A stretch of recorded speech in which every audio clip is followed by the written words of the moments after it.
Rise and shine on Australia's Vision Christian Radio.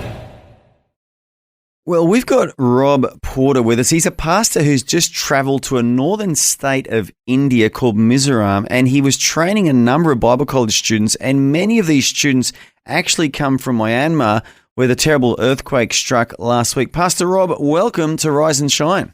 Hey, Andrew, great to be here. Thank you so much for speaking to me. You just got back last week from the trip. Tell me what the highlights were.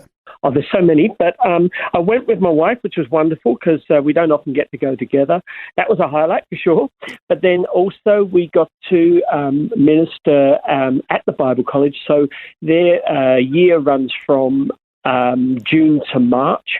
So these guys were just graduating, and so we go and do the graduation with them. I give the graduation speech, and then the few days before the graduation, they're kind of on holiday waiting for the graduation, and we go in there and just do some teaching and preaching and teach on worship and all those sorts of good things. And yeah, so there were 160 students there. Most of them are from Myanmar, as you've said, and like some of the stories are just incredible that have come out of there. Obviously, a lot of these students are refugees from Myanmar because of their age and because of the militia that are trying to hunt them down and put them in the army.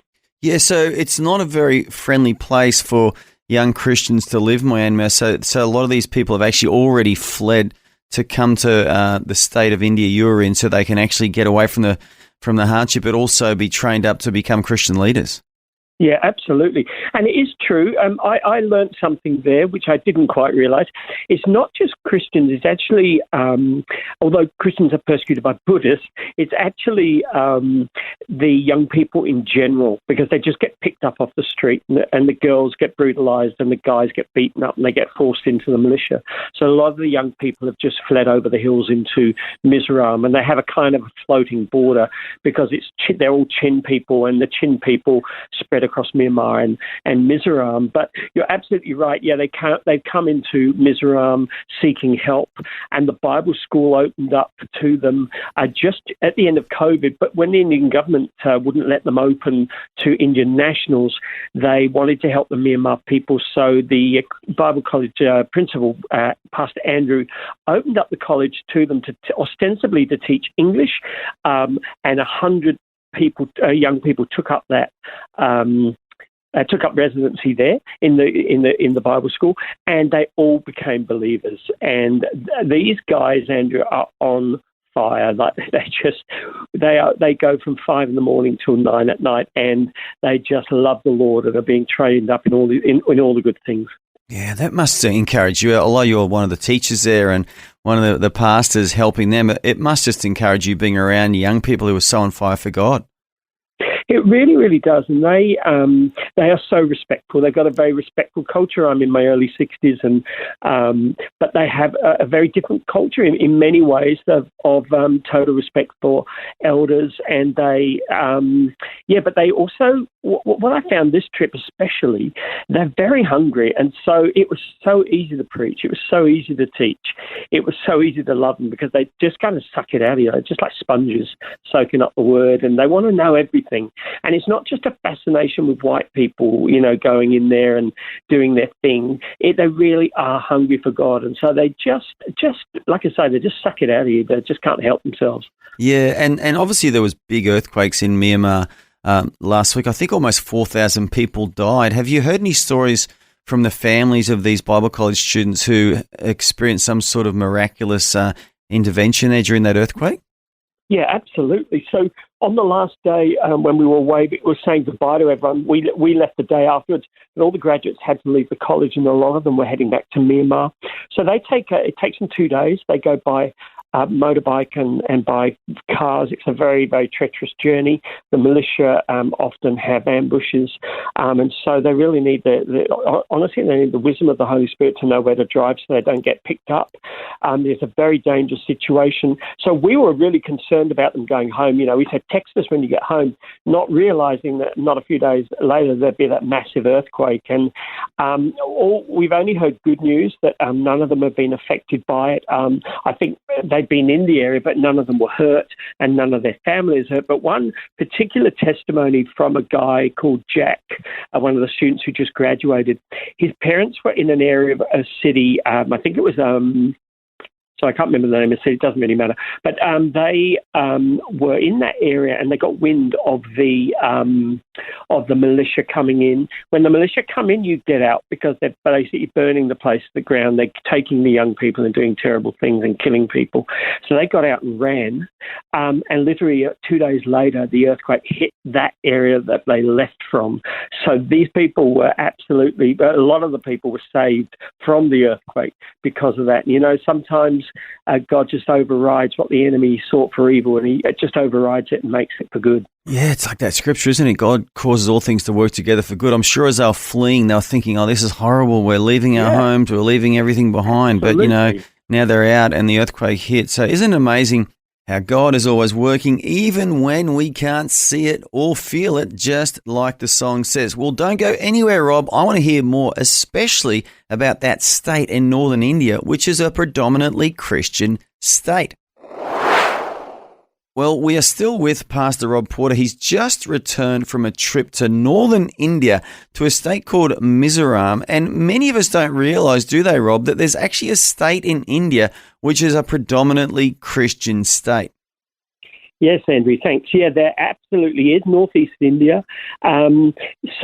The Indian states go over the top of Bangladesh, and a lot of people don't think of those states as Indian. And in fact, it's a political reason. They were given to India by the British in 1948, and so they are ethnically Chinese or Burmese, Myanmar ethnic groups there. So they don't look stereotypical Indian, but they are part of the Indian nation. And you're absolutely right. There are this one state in particular, Mizoram, we visit, is 80% Christian, and they have been that way since it was Welsh missionaries went over there about 200 years ago. So missionaries from Wales travelled up into this, what is now northern part of India, spread the gospel, and today 80% of people in that state identify as Christian. They absolutely do. And, even that is an amazing story how the Welsh revivalists got there. But they did. And as you say, since then, they have a lot of denominations, Baptist, Pentecostal, AOG, and Presbyterian are the key ones. And when you go there, and it's just fascinating because there are churches everywhere. This city is very beautiful, and not a lot of people know it. It's spread over the top of 7 mountains, and when you're driving through the place, you see the Christian influence because every business is either Bethel this, Daniel's Dream that, Jacob's Well Bakery. It's all stuff out of the Bible that they call their businesses, but it is a fascinating place. Yeah, and I believe you won't see alcohol. You won't see people doing business on Sunday. It's almost very strict Christian too, isn't it? Very much so, yeah. Dry state, and nowhere opens on a Sunday. Absolutely nowhere. So interesting. So that's where you went and you were helping to train. I think there's about 100 students there, isn't there, training in a Bible college to become Christian leaders. Yeah, that's absolutely right. Yeah, so we've been associated with a Bible college up there since 2016, and we've been up every year except for during the pandemic. And we just go in and support them. Our church has been supporting the teachers there financially, and we support the Myanmar refugees that make up the bulk of the student body there. And they're just taught in the things of the Lord. They are the happiest bunch of people alive. So good, Rob. I actually want to come and visit there. That sounds amazing, those 7 hills, especially in a predominantly Christian state of India.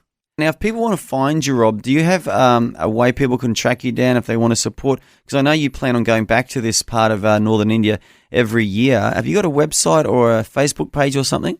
Yes, a Facebook page, Rob Porter. You'll see me there, older guy with a beard, but it says I'm a pastor, part of Kingdom Culture Church, and you can contact me through there and on Instagram as well. But absolutely, if anyone wants more information or wants to hear more about it or wants to donate, that would be incredible. These guys, they have little money, and we're helping to support them get through college as well. So, but I'd be very blessed, very pleased to talk to anyone about what we're doing over there. Thank you so much for joining us today on Rise and Shine. Cheers, Andrew. Bye-bye.